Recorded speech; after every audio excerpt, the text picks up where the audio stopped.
guys, Miko here again and welcome to another vlog. And for today's video guys, sobrang natuwa lang ako kaya ginawa ko ulit itong video na to. Itong procedure kung paano ba mag-apply ng replacement ng unit ID ng SSS. Yun kasi yung una kong video guys about doon sa how to change your marital status and last name sa SSS.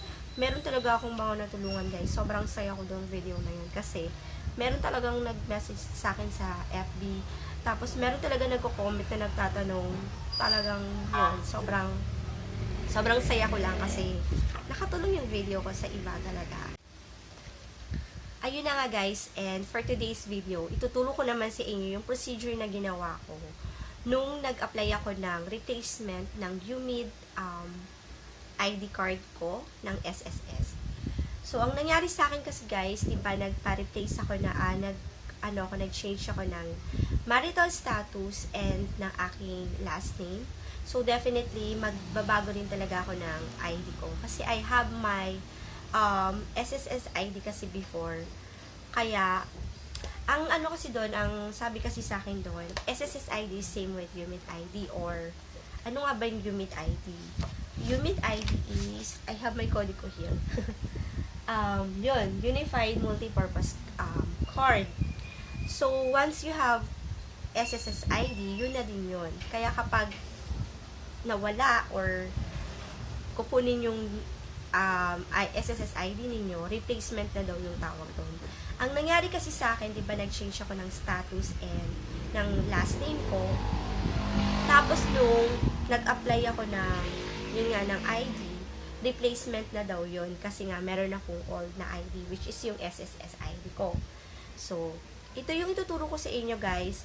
Meron kasing iba't ibang replacement eh. Yung iba kasi, replacement kasi nawala yung ID nila. Diba ganon? So, yung sa akin naman, ang ituturo ko sa inyo, replacement kasi you have an old SSS ID tapos replacement kasi nag-change kayo ng status and last name. Kaya, kailangan yung i-replace yung ID ninyo. So, ito yung way na ginawa ko. So, of course, una, you have to visit your nearest SSS branch. Siyempre, sa malapit na guys, diba? Para walang wasted ng time. Tapos, doon, kapag nandun na kayo sa SSS, usually naman nandun yung guard. You can ask them question para talaga malagay na kayo kung saan yung tama and mabigyan na rin kayo ng form na tama. Yun yung una nyong gagawin. Sa card, tatanungin na kayo kung ano yung gagawin niyo. Tapos bibigyan na kayo ng right na form para fill upan ninyo. So yun, nag-fill up ako nung multipurpose ID card application. So after ko mag-fill up nun, tinuro niya sa akin yung booth or bibigyan din kayo ng number. Tapos turo niya sa inyo yung booth kung saan kayo pupunta para doon sa, iba-iba kasi yung booth na yun eh, para doon sa UMID card, meron iba yung booth niya, so tuturo niya sa inyo yun. Tapos doon ako nagpunta, tapos yun, pinakita ko sa kanya, tapos sabi niya, magbayad ako, kasi nga replacement yung ID ko. So pumunta ako ng cashier, nagbayad ako, and if I'm not mistaken, 150 pesos yung replacement ID ko. So after ko ulit magbayad, bumalik ako sa kanya. Tapos yun, chinek niya yung mga requirements na sinend ko. So, meron pa nga akong mali doon eh, kasi dinala ko yung SSS ID ko. Diba, last name, yung last name nandun is yung dalaga pa ako. So, kailangan pala ng ID na gamit mo na is yung, yun nga, yung kinasal ka. Eh, sa case ko kasi wala talaga akong ID. So, ang nangyari, hinanap niya na lang yung marriage certificate ko na yun nga na galing municipal or basta anything na PSA galing or sa municipal na merong certified true copy. So sa case ko, binigay ko sa kanya is yung marriage certificate ko na galing municipal na meron certified true copy na nakalagay. Tapos yon, sinirox ko yon, tapos binigay ko sa kanya yon. Wala kasi akong ma-provide na ID na married na ako. So, yun yung binigay ko sa kanya. Tapos, yun na lang din yung hinanap niya sa akin. So, yun yung kailangan nyo guys kung wala kayong mabibigay na ID na meron na kayo yun na lang yung ipakita ninyo, yung marriage certificate ninyo na certified true copy na galing municipal or yung galing PSA. Tapos yun, kasi kukunin nila yung SSS ID card mo kasi replacement na. Tapos yun, chinek niya yung mga pinilapan ko kung tama.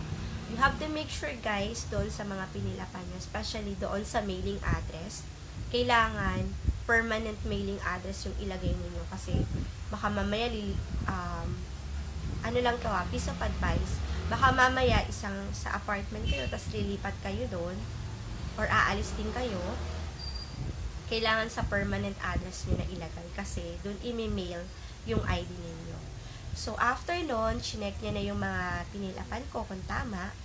Pagkatapos nun, ituturo niyo sa inyo yung put na para na sa ID, yung capturing ng picture, tapos yung scanning ng inyong thumb mark, and yung sa digital signature.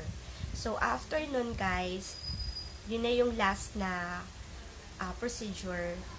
Pagkatapos ninyo, i-advise kayo nung staff na you have to wait for 1 to 2 months para ma-deliver yung ID ninyo. So, simple as that lang talaga. Sobrang dali lang nung procedure. Basta make sure lang guys na you have your requirements. Yun nga, you have your primary ID. Tapos kung wala na kayong ID na yung last name ninyo is yung married na kayo, bring your marriage certificate. Kasi yun yung pinakita ko.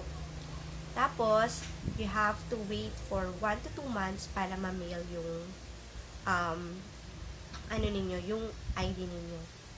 Ang mangyayari nun guys, meron sa inyong mag-email, kaya make sure din yung email address na ilalagay ninyo doon is working and nakikita nyo kasi mag-email sila or mag-send sila ng SMS, and you have to make sure din yung cellphone number na ilalagay nyo doon is working kasi iti-text kayo.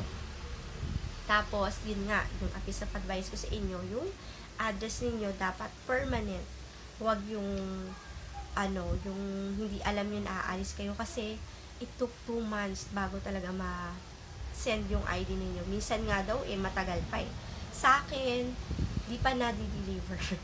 Di pa na-deliver, pero naka-receive ako ng email na na-send na nila sa post office. So, yun guys, that's it for today. Sana nakatulong sa inyo tong video na to. Sana nakatulong ulit. So, if you have any more question regarding dito, comment lang kayo dyan, or you can also send me a message ulit, private message sa aking FB page, para yun, kung meron pa kayong hindi nalinawan dito sa procedure na binigay ko, pwede nyo akong pwede kayong mag-send sa akin ng PM para maturo ko sa inyo kung ano pa yung mga way na dapat yung gawin. So, yun nga guys, replacement to para doon sa mga nag-change ng last name. Hindi ko alam yung iba pang procedure para doon sa mga nawala ng ID kasi iba-ibang way, iba-iba kasing scene yung replacement din. So, that's it for today guys. You can also guys follow me sa aking social media account. Please do follow me sa aking Instagram and like my FB page. You can also like my FB page guys. So, that's it for today guys. Sana nakatulong sa inyo tong video na to. And bye for now.